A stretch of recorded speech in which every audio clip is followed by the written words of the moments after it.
आप सभी का स्वागत है फिर से एक नए वीडियो में।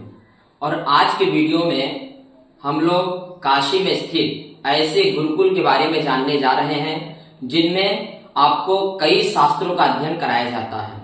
यह गुरुकुल काशी में स्थित है और आज मैं आप सभी को वीडियो के माध्यम से इस गुरुकुल के बारे में संपूर्ण जानकारी देने वाला हूँ। और इसके जानकारी के लिए हम सभी लोग इस विद्यालय के इस गुरुकुल के जो प्रधानाचार्य जी हैं उनके पास चलेंगे और इस गुरुकुल में क्या क्या और कौन कौन से विषय पढ़ाए जाते हैं इसके बारे में आज हम सभी लोग संपूर्ण जानकारी लेंगे। और उसके बाद आप सभी को दिखाया जाएगा यह गुरुकुल कितना भव्य और दिव्य तरीके से सजा हुआ है। यहाँ पर जो है बटुक जन आके शास्त्रों का अध्ययन करते हैं और इस परंपरा को आगे बढ़ाने में यहाँ के अध्यापक जन सब लगे हुए हैं। और सबसे विशेष बात मैं आपको बताऊं, ये ऐसे स्थान पर है जहां रहने से ही पुण्य की प्राप्ति होने लगती है। तो आज हम सभी लोग इस वीडियो के माध्यम से ऐसे गुरुकुल के बारे में जानने जा रहे हैं। तो लास्ट तक आप सभी इस वीडियो में बने रहें। तो अभी हम लोग सबसे पहले चलते हैं इस विद्यालय के जो प्रधानाचार्य जी हैं उनसे जानेंगे कि यहाँ कौन कौन से विषय पढ़ाए जाते हैं। अब हम सभी लोग गुरु जी के पास पहुंच गए हैं और अब जानेंगे इस गुरुकुल में क्या क्या और कौन कौन से विषय पढ़ाए जाते हैं। सबसे पहले गुरु जी आपके चरणों में दंडवत प्रणाम, आशीर्वाद है। तो गुरु जी हमारे सभी दर्शक जानना चाहते हैं यह गुरुकुल कहाँ है, इसका एड्रेस क्या है और यहाँ पर कौन कौन से विषय पढ़ाए जाते हैं। देखिए यह जो है काशी में स्थित है। BHU के बगल में एक वैष्णव नगर मोहल्ला है, यहीं पर स्थित है। और यहाँ पर वेद, वेदांत, ज्योतिष, साहित्य और व्याकरण की शिक्षा बटुक जनों को दी जाती है। साथ में मालवीय शिक्षा निकेतन में भी बच्चों को रेगुलर भेजा जाता है। और गुरु जी क्या यहाँ संस्कृत संभाषण में भी बोला जाता है, संस्कृत बच्चे सीखते हैं क्या? जी, यहाँ के बच्चे संस्कृत संभाषण भी करते हैं। जी देखिए, सबसे बड़ी बात है कि यहाँ के बच्चे हिंदी में ना बात करते हुए संस्कृत में ही बात करते हैं। और कहा ऐसा जाता है कि आप जो विषय पढ़ें अगर उसी विषय की भाषा बोलना सीख जाएं तो वह विषय एकदम आपके सामने खुल जाता है। तो गुरुजी इस विद्यालय में लगभग कितने बटुक जन अध्ययन कर चुके हैं? यहाँ 25 बटुक जन अध्ययन कर चुके हैं। जी 25 बच्चे यहाँ से अध्ययन करके निकल चुके हैं। और आप सभी देख रहे होंगे पीछे सभी बटुक बैठे हुए हैं और अभी शास्त्र का अध्ययन यहाँ चल ही रहा था। तो गुरुजी हमारे दर्शकों को यह भी जिज्ञासा है कि यहाँ जो बच्चे पढ़ते हैं क्या वो कंपटीशन लेवल की भी तैयारी कर सकते हैं? बिल्कुल बिल्कुल जी। तो कंपटीशन में जैसे गुरुजी TGT हो गया, PGT हो गया या प्रोफेसर की तैयारी हो गई, क्या इन विषयों को पढ़ते हुए इसमें पहुंच सकते हैं? बिल्कुल। और साथ में धर्म गुरु की भी तैयारी कर सकते हैं। जी जी। तो देखिए यहाँ केवल ये नहीं कि रटंतु विद्या, ऐसी विद्या जो आपको मोक्ष प्राप्त कराते हुए सांसारिक भूलोक में भी आपको सुख को प्रदान करने वाली ऐसी विद्या का यहाँ अध्ययन कराया जा रहा है। और आप सभी मैं चाहूंगा इन बच्चों को भी देखें कैसे ये घर को छोड़कर, कहा गया है ना विद्यार्थी के 5 लक्षण हैं, उसमें से एक गृह त्यागी भी है। तो ये बच्चे प्रथम लक्षण तो पूर्ण कर चुके हैं और काशी में बाबा विश्वनाथ जी के चरणों में ये सभी बच्चे जो है वैदिक ग्रंथों का अध्ययन कर रहे हैं। अब मैं आप सभी को इन बच्चों से मिलाता हूं कि ये बच्चे किस प्रकार अध्ययन कर रहे हैं। अब मैं आपको इन बच्चों से मिलवाता हूं, आइए। तो सबसे पहले मेरा प्रश्न आप सभी से ये है कि आप सभी लोग अभी इस समय कौन सा विषय पढ़ रहे हैं, आप बताएं हमें। रुद्राष्टाध्यायी।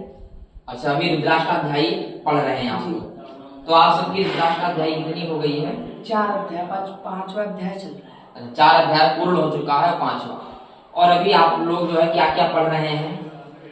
रचनानुवाद कौमुदी, दुर्गा सप्तशती, संस्कृत में संभाषण और ज्योतिष। ये 4 विषय भी बच्चे पढ़ रहे हैं। जो है रुद्राष्टाध्यायी चल रहा है, ग्रह शांति चल रही है, ज्योतिष चल रहा है और प्रारंभिक रचनानुवाद कौमुदी का अध्ययन कर रहे हैं। चलिए बहुत बहुत धन्यवाद। अब मैं आपको दिखाने जा रहा हूं कि यहाँ के बच्चे कैसे रहते हैं, यहाँ की व्यवस्था क्या है, ये सभी अब जानकारी हम सभी लोग जानने चल रहे हैं। तो आप सबसे पहले देखिए, यहाँ बच्चों के जो है रहने की व्यवस्था है। सभी बच्चे जो है बेड पर सोते हैं, उत्तम व्यवस्था है। ऐसी व्यवस्था आपको अन्य किसी गुरुकुल में शायद ही मिले। इतनी अच्छी व्यवस्था में ये सभी बच्चे काशी में अध्ययन कर रहे हैं। तो 2 बच्चे यहाँ सोते हैं और इस कक्ष में भी जो है देखिए हर जगह जो है बेड की ही सुविधा उपलब्ध है। यहाँ भी बच्चे जो है रहते हैं, अपना अटैच लैट्रिन बाथरूम सारी व्यवस्था यहाँ दी गई है। यह भी विद्यार्थियों का ही कक्ष है। आप देख सकते हैं हर जगह सोने की उत्तम व्यवस्था, एक बेड पर एक विद्यार्थी शयन करता है। यह आप सभी देख सकते हैं किस प्रकार से यह गुरुकुल सजा हुआ है।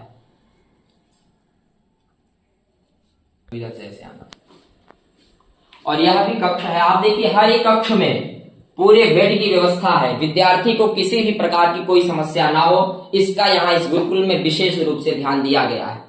क्योंकि अच्छे से खाओगे तभी तो अच्छे से पढ़ोगे। इन सभी बातों का देखिए हमारे जस्ट सामने विद्यालय की दिनचर्या लिखी हुई है।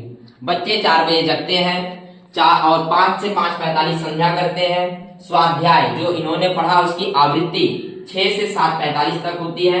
और अल्पाहार 8 बजे से लेकर 8:30 तक अल्पाहार है। और वेद की कक्षा चलती है 8:45 से 12 बजे तक। और मध्याह्न भोजन होता है 12 से 12:45 तक। और जो है विश्राम 1 घंटे का दिया गया है, 1 से 2 तक विश्राम रहता है।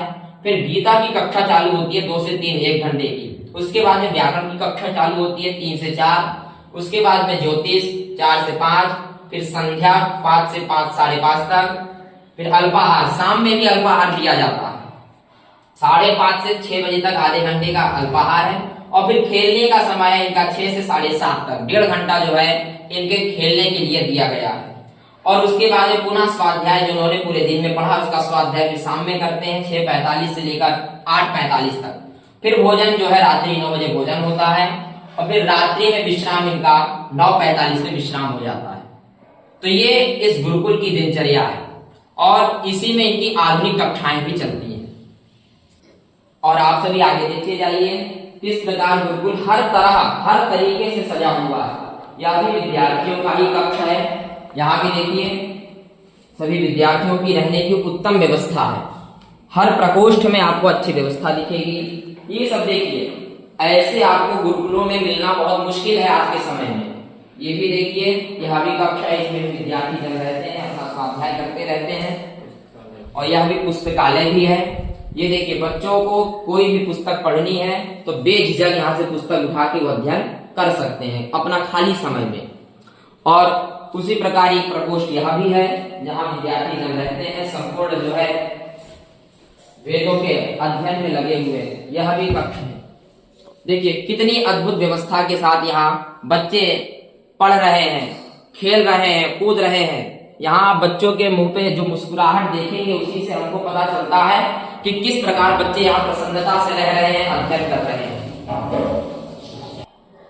अब मैं आपको ये दिखाने जा रहा हूं कि बच्चे जब एक लय में किसी मंत्र या श्लोक का पाठ करते हैं तो कितनी प्रसन्नता आपके अंदर प्रस्फुरित होती है, उद्भव होती है, प्राकट्य होता है उसका। ये आप सभी यहाँ देख सकते हैं।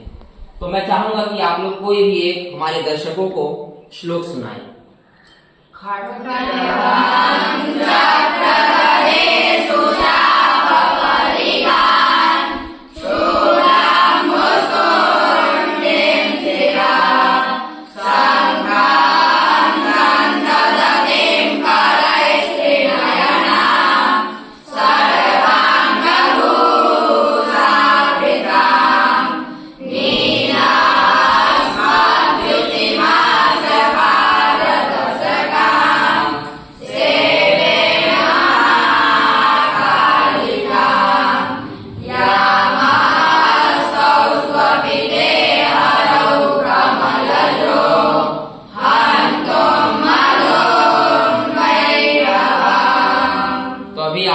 देखा कि कितने जो है शुद्ध उच्चारण इन बच्चों का है। आप देख सकते हैं कि देखिए जिस प्रकार हम एक कुकर में चावल को पकाते हैं और केवल एक चावल के दाने से हमको यह अनुभव या पता चल जाता है कि संपूर्ण चावल पक चुका है, वैसे ही आप इन विद्यार्थियों में से किसी को भी एक को उठाकर हमको यह पता चल गया है कि कितनी शुद्धता और कितने परिश्रम बच्चे यहाँ इस शास्त्र के अध्ययन में कर रहे हैं।